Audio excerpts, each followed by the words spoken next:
dukungan dari pemerintah pusat, karena kita ini tegak lurus. Di pemerintah pusat Partai Gerindra, di kabupaten kota juga Partai Gerindra, dan insya Allah di provinsi juga Partai Gerindra. Kalau abang-abang dan saudara tidak mendukung saya dalam membangun Kota Palopo, tidak perlu tunggu 5 tahun, 1 bulan saya akan loncat sih. Karena jabatan wali kota bagi saya Pak hanyalah jabatan pengabdian. Kalau kita ingin mencari rezeki, kita ingin berbisnis, kita ingin mendapatkan cuan, tempatnya bukan di sini Pak, tempatnya di Jakarta. Jadi saya sampaikan ke masyarakat, ke keluarga, ya, kalau kita berbicara mengenai penghasilan yang halal, 15 tahun saya menjadi wali kota, 1 bulan saya menjadi seorang pengusaha di Palopo, lebih besar penghasilan saya sebagai pengusaha. Teman-teman, jangan lupa tonton terus sampai selesai. Dadah. Bye-bye. Sambutan dan sekaligus pokok pikiran calon wali kota Palopo dari Partai Gerindra kepada Bapak Trisal Sakir yang hormat kami silakan.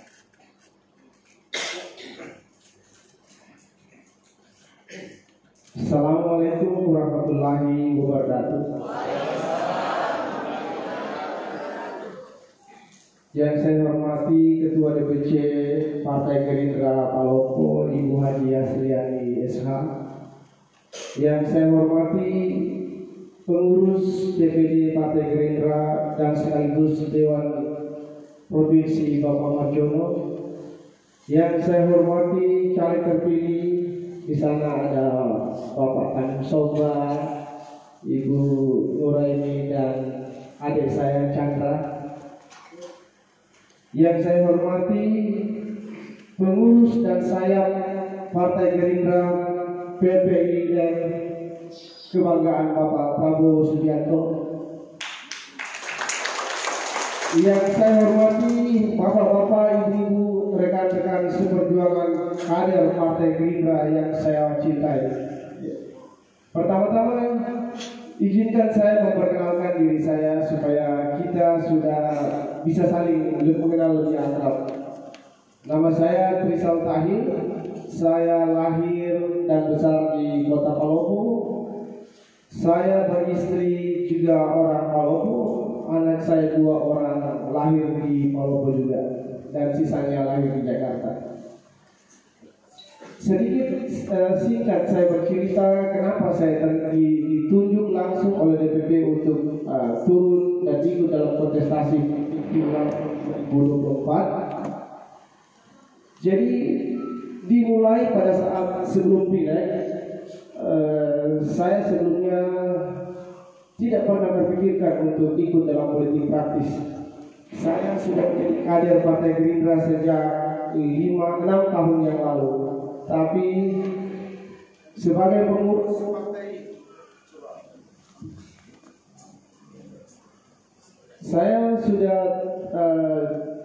masuk sebagai pengurus kader Gerindra DPP sejak 6 tahun yang lalu. Tapi saya tidak pernah mau terlibat dalam politik praktis karena background saya adalah seorang pengusaha.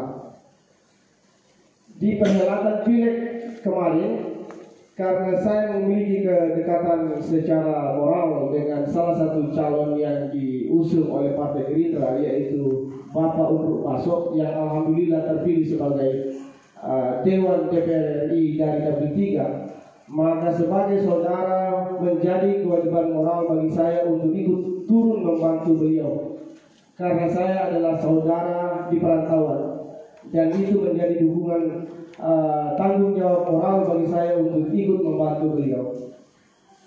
Dalam perhelatan Pileg, saat sosialisasi saya banyak berinteraksi dengan masyarakat, dan banyak masyarakat mempertanyakan alasan saya untuk terjun di politik praktis. Banyak yang mengatakan apakah saya berniat maju jadi calon wali kota atau tidak, dan dengan tegas saya mengatakan saya tidak berniat, karena memang pada waktu itu tidak ada dalam agenda politik saya untuk maju dalam perhelatan Pilwangkot 2024. Sampai akhirnya setelah selesai pileg dan saudara saya Bapak Undro Baso terpilih sebagai anggota Dewan terpilih dari Dapil 3, maka saya menganggap selesai sudah misi saya. Tapi ternyata apa yang saya inginkan, apa yang saya pikirkan tidak seperti apa yang terjadi. Setelah pileg, tepatnya di bulan Maret, akhir Maret, saya dipanggil oleh pengurus pusat DPP Partai Gerindra di Hambalang. Kebetulan di Jakarta, saya tinggal di Hambalang juga, di Sentul City, jadi sangat dekat dengan rumah Bapak. Dan kebetulan ring 1 dari 08 Bapak Prabowo Subianto adalah sebagian besar adalah tetangga-tetangga saya juga. Jadi pemanggilan di akhir bulan Maret itu, saya ditunjuk dan diperintahkan untuk maju sebagai calon wali kota Palopo. Tapi saya menolak. Terjadi 4 kali pemanggilan dan saya tetap menolak. Karena saya berpikir bahwa saya tidak akan maju dalam kontestasi Pilwangkot tanpa ada dukungan dan komitmen penuh dari kawan-kawan saya yang akan nanti duduk di dalam pos kementerian dan juga kawan-kawan saya yang terpilih jadi anggota Dewan DPR RI. Karena saya paham, Pak, Palopo memiliki utang kurang lebih 257 miliar. Dan saya tidak ingin menjadi calon apabila saya diberi amanah menjadi wali kota terpilih yang akan mencuci piring kotor orang. Jadi saya tidak mau. Ya, kecuali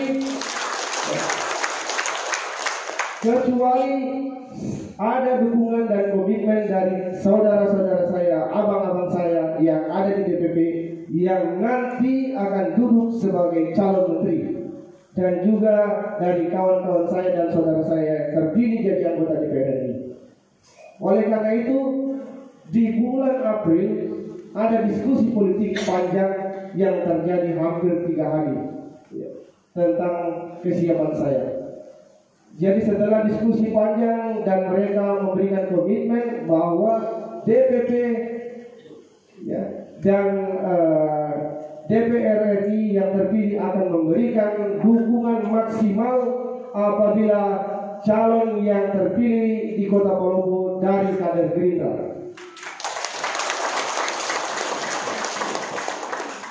Dan itu membuat hati saya senang. Bukan senang karena akan banyak bantuan-bantuan dari pusat yang akan turun ke Palopo, tapi karena saya senang karena bisa mengabdikan diri, bisa membangun Kota Palopo dengan baik. Karena saya paham, Pak, tanpa dukungan dari pemerintah pusat, karena kita ini tegak lurus. Di pemerintah pusat Partai Gerindra, di kabupaten kota juga Partai Gerindra. Dan insya Allah di provinsi juga Partai Gerindra.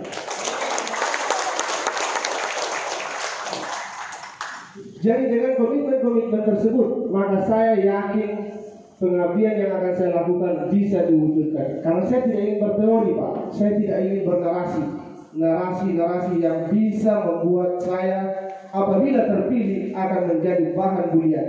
Saya tidak ingin seperti itu. Jadi saya sampaikan dengan tegas, kalau abang-abang menunjuk saya untuk turun terjun dalam Pilwangkot 2024, saya siap, yang jelas dengan penuh komitmen. Dan mereka menyatakan komitmen. Karena saya sampaikan, Pak, kalau abang-abang dan saudara tidak mendukung saya dalam membangun Kota Palopo, tidak perlu tunggu 5 tahun, 1 bulan saya akan loncat sendiri. Karena jabatan wali kota bagi saya, Pak, hanyalah jabatan pengabdian. Kalau kita ingin mencari rezeki, kita ingin berbisnis, kita ingin mendapatkan cuan, tempatnya bukan di sini, Pak, tempatnya di Jakarta.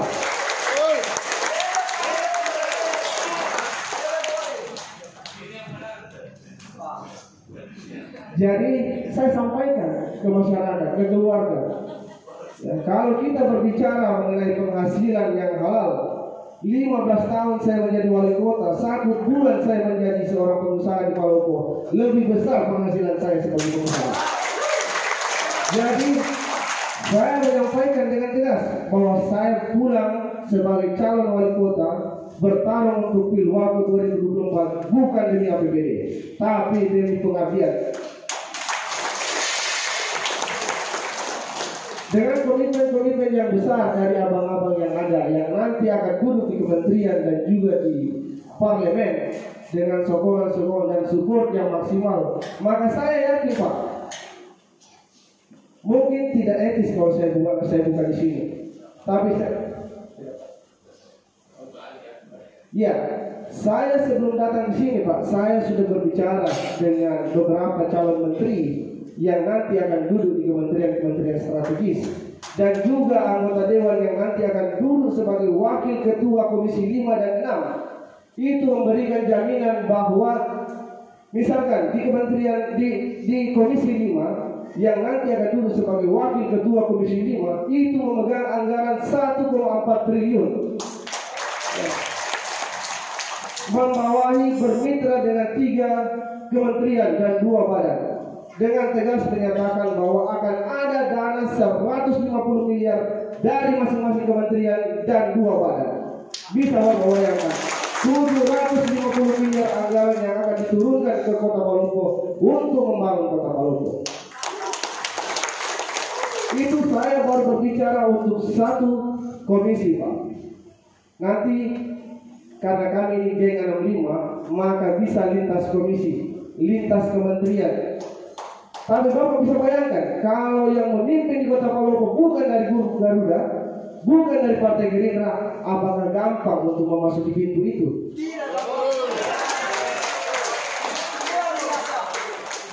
Ada candaan Pak di geng kami di Hambalang bahwa kalau kader Partai Gerindra terpilih sebagai wali kota, maka tidak perlu melalui 10 pintu Pak. Cukup sebelum meminum kopi didisposisi dulu itu barang. Bahasa sederhananya begitu Pak.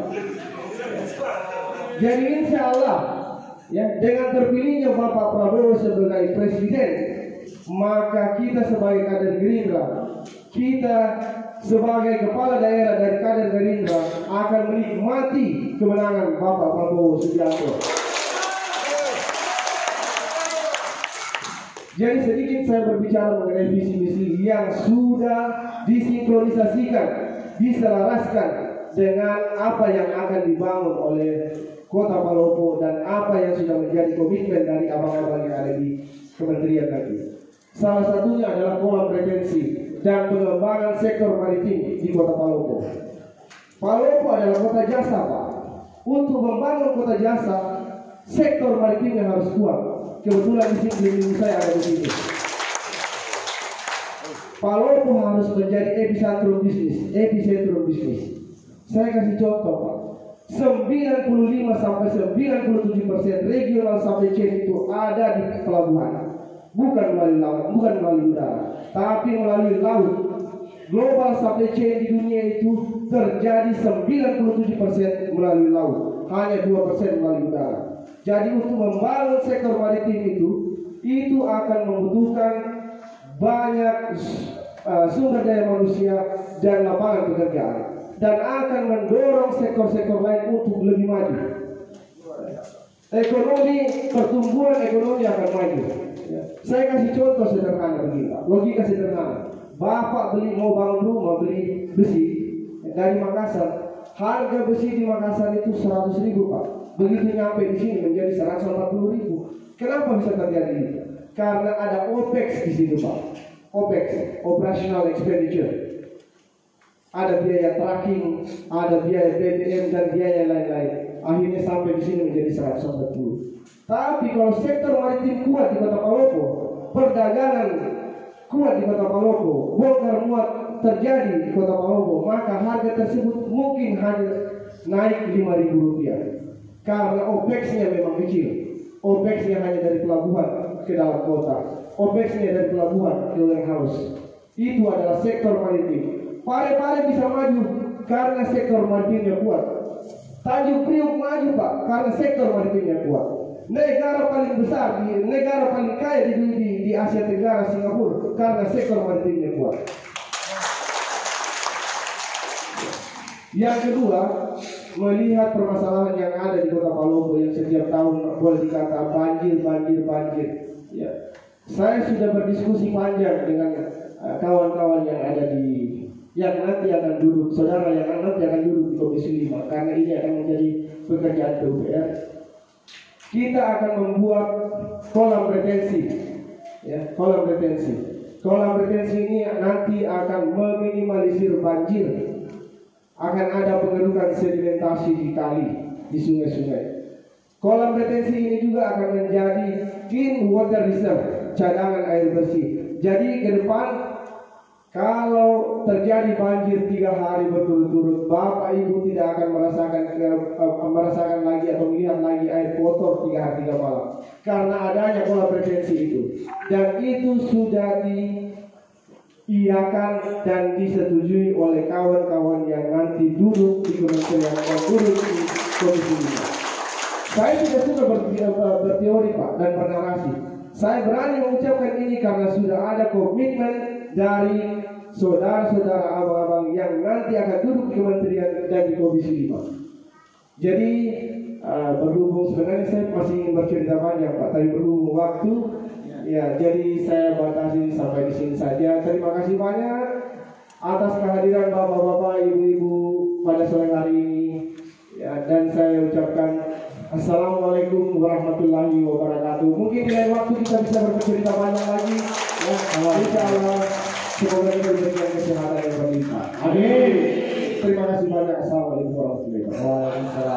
Tepuk tangan dong untuk adik-adik kita. Bisa Saleh, Arya, Karina. Terima kasih.